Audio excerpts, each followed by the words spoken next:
திருச்சி மத்திய பேருந்து நிலையத்திலிருந்து தில்லைநகர் மற்றும் உறையூர் மார்க்கமாக செல்லும் நகர பேருந்துகள் திருச்சி கோட்டை ரயில்வே ஸ்டேஷன் மேரிஸ் மேம்பாலம் வழியாக சத்திரம் பேருந்து நிலையத்தை சென்றடைந்தன.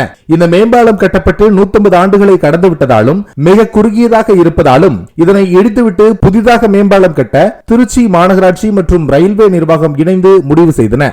அதன்படி 134 கோடி ரூபாய் திட்ட மதிப்பீட்டில் அதற்கான பணிகள் தற்போது நடந்து வருகின்றன. பாலப்பணிகள் நடந்து வருவதால் இந்த வழியாக போக்குவரத்து நிறுத்தப்பட்டு அருகிலுள்ள கோகினூர் தியேட்டர் மற்றும் தென்னூர் மேம்பாலம் வழியாக வாகனங்கள் திருப்பிவிடப்படுகின்றன.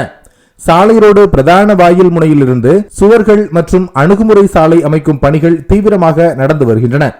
ரயில் பாதைக்கு மேலே பாலத்தின் பகுதி அகலப்படுத்தப்பட்டு வருகிறது. பாலப்பணியின் போது யாரும் அந்த வழியாக வாகனங்களில் வந்துவிடக்கூடாது என்பதற்காக தடுப்புகள் ஏற்படுத்தப்பட்டு ஷிப்ட் முறையில் போலீசார் பாதுகாப்பு பணியில் ஈடுபட்டு வருகின்றனர். பாலப்பணிகள் நடைபெற்று வருவதால் கோட்டை பகுதிக்கு பொருட்கள் வாங்க செல்லும் பொதுமக்கள் சத்திரம் பஸ் நிலையத்தை அடைந்து அங்கிருந்து மற்றொரு பஸ் பிடித்து கோட்டை பகுதிக்கு செல்ல வேண்டிய நிலை உள்ளது. ஏனென்றால் மலைக்கோட்டை பகுதியில்தான் பிரபல ஜவுளி நிறுவனங்கள், நகைக்கடைகள், எலக்ட்ரானிக் பொருட்கள், பாத்திர கடைகள் மற்றும் பிரபலமான பல்வேறு கடைகள் இருக்கின்றன. மேலும் மலைக்கோட்டை பகுதியில் உள்ள மருத்துவமனைக்கு செல்லும் நோயாளிகளும் மிகவும் சிரமத்துக்கு உள்ளாகி வருகின்றனர்.